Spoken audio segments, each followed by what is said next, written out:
What's up, guys? My name is Gabe, and welcome back to the Trojan Blade. Welcome back to a brand new video. Another day, another episode of the Trojan Update. Hope you're all having a fantastic Thursday morning wherever you're watching this from. Really appreciate you guys being here today. A bunch of interesting stuff to talk about. We have Paul Finebaum. We have a big recruiting win. We have Lincoln Riley calling out Bear Alexander. We have some good injury news. And we have some Trojans in the NFL updates as well. But guys, before we do get into it, if you are enjoying these videos, please do leave a like and subscribe to the channel if you haven't already. Thank you guys so much for being here. Let's get into this. Okay, so we have to start off today's video talking about the absolute hack that is Paul Finebaum. Mr. SEC himself can't seem to keep USC or Lincoln Riley out of his mouth as this idiot talked about us again. Have a listen. I think that's where it starts to unravel for Lincoln. And you can't get a more of a prominent, shining moment of the college football first weekend when you're on that Sunday night, the entire world watching you.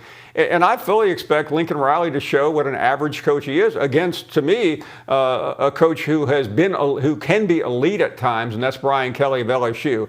LSU's missing the Heisman Trophy winner from last year. They're missing some other key players, but I totally agree. I think that game people will be able to go to turn off the TV and go to sleep early that night because it won't be that close either. So Paul has been targeting various Big Ten coaches this offseason, whether it be Matt Rule, James Franklin, Ryan Day, or of course Lincoln Riley. This man is so obsessed with USC that I feel like we see one of his asinine tirades every other week. And yeah, it's real easy to laugh and take shots now with the disgusting stink of Alex Grinch still hanging over this program. But in case anyone out there isn't aware, we went out and made splash hires at every spot on the defensive staff. Danton Lynn, Coach Henney, Doug Belk, Matt Entz. We flipped pretty much the entire defensive staff with proven coaches. So I guess I have to repeat this for the folks over there at ESPN. Alex Grinch is gone. He's no longer here. So stop acting like this is going to be the same USC defense from the last 2 years. Easton Mascarenas Arnold, Kamari Ramsey, John Humphrey, Gavin Meyer, Akili Arnold. Or here's a great idea for you. Just take a look at our players. Anything seem different to you, Paul? Or is your head so far up the SEC's ass that your vision's gone bad?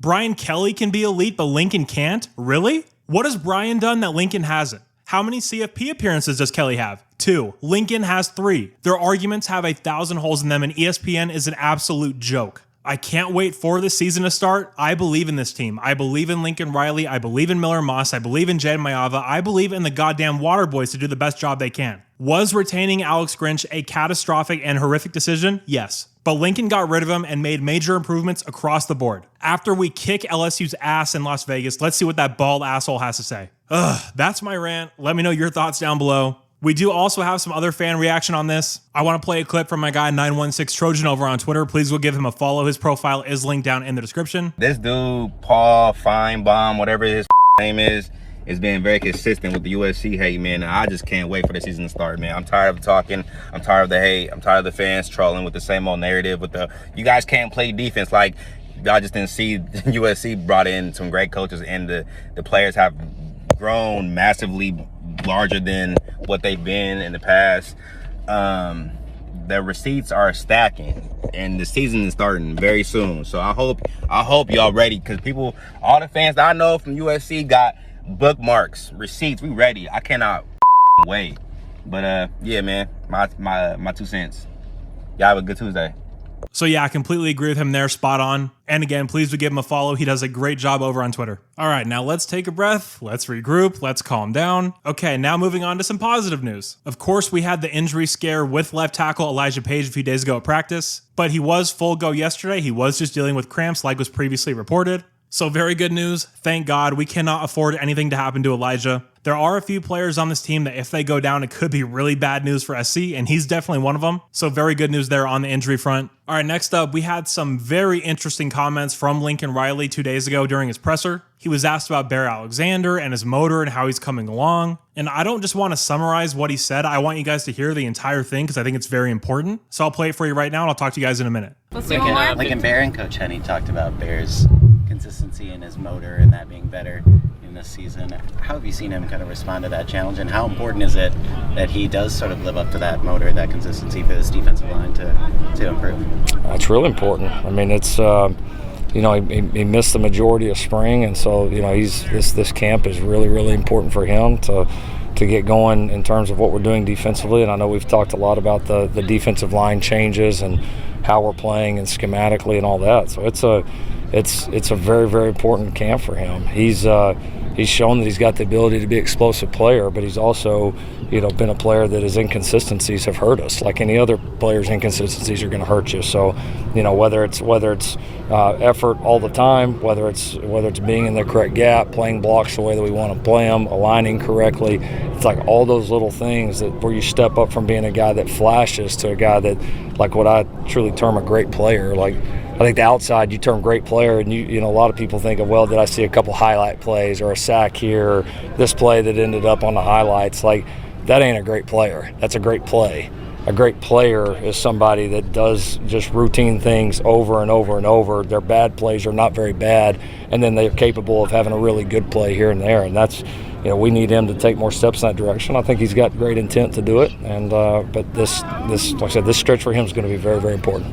Okay, so that was pretty clear. That was very direct. We've seen head coaches do this numerous times over the years. Coaches like Lincoln Riley know how to get through to their players. He clearly thought going to the media was the best route for this. And at least early on, it appears that Bear Alexander heard those words and took them to heart. As you see here from Connor Morissette, the first scholarship player out to practice today is Bear Alexander. Lincoln Riley challenged Alexander yesterday after practice. So great news that he's responding well to this, so it seems. Bear is such a talented guy. There are a lot of misconceptions about him on the field. I was talking to Tim from the USC Voice of College Football channel about this. A lot of people seem to think that Bear loafs on the field or he takes plays off. That just isn't the case. It's probably pretty easy to look like you're not doing much when you're getting double teamed literally every single snap, which is what was happening to Bear last year. What I remember seeing from Bear is him chasing down people from behind, him giving effort on every single snap, and he was one of the very few defensive players last year that actually acted like they cared what happened on the field. So I'm not doubting Bear Alexander's work ethic. I'm not doubting how much he cares about the game. But obviously there is something going on with the day-to-day process that Lincoln Riley felt needed to be addressed. And with him responding like this, being the first player out to practice, hopefully that says that he's responding well and that he's going to take this challenge and run with it. I have seen some people have an issue with Lincoln taking this to the media. Coaches have done this for literally decades. One of the oldest tricks in the book. If Lincoln feels that's what's best to get through to his players, then I'm going to stand by him 100% and support him.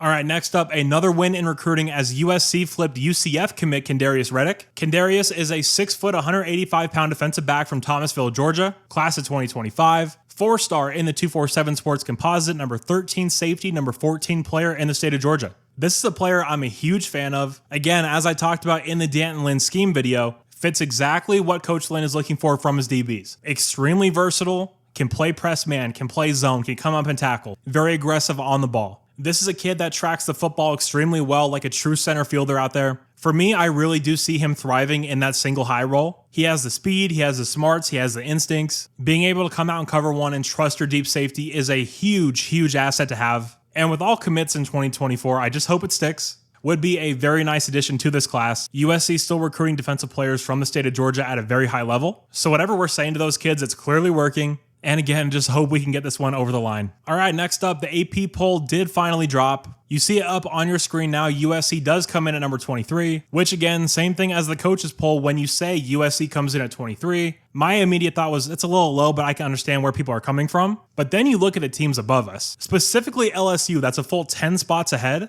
I don't know who's not aware of this. USC and LSU are the exact same team. Both just lost Heisman Trophy winning quarterbacks. Both just overhauled their god-awful defenses. Both are meeting week one. Both have big name head coaches that left marquee programs in the 2021 offseason. Like, the similarities are really endless here. So you're telling me there's a 10 spot gap here? That doesn't make any sense to me personally. We both have brand new quarterbacks. We both have great wideouts. I don't understand what the big difference is here. And then you look at schools like A&M or Oklahoma State, or even Oklahoma for that matter. Why we're behind any of those schools, I do not know. But just like I said with the coaches poll, any bulletin board material you can give these players, sign me up for it. This is going to be a pissed off team in 2024, and I cannot wait to see it out in the field. All right, and lastly, let's finish up with some USC in the NFL news. The Vikings did announce that J.J. McCarthy underwent surgery that's going to end his 2024 season. So this is Sam Darnold's team. Probably the last real chance for Sam to latch on in the NFL. And he's in a great spot to do that. Obviously, Justin Jefferson, TJ Hawkinson, Jordan Addison. A lot of question marks with injuries and some off-the-field stuff for Jordan. But if Sam can just cement himself into that organization, I really think he could take off this year. Very similar to how we saw Baker Mayfield in Tampa or Geno Smith in Seattle. That has to be the goal for Sam this year, and obviously wishing him the absolute best. We also saw Caleb Williams make his NFL debut for the Chicago Bears. It's really funny seeing all the NFL media that didn't watch Caleb on a week in, week out basis kind of overreact to some of the throws he's making.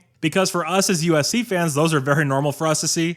He was doing those multiple times a game. You guys know how I feel about Caleb. I think he's going to take over the NFL this year, and I think the Bears are going to be an absolute joy to watch. A ton of representation for USC in the NFL currently, and having 2 starting quarterbacks in the NFC North is pretty awesome. All right, guys, that is all I have for you today. Again, if you did happen to enjoy this video, please do leave a like and subscribe to the channel if you haven't already. It really helps me out so much. And yeah, thanks for being here. You guys are all awesome, and as always, take care and fight on.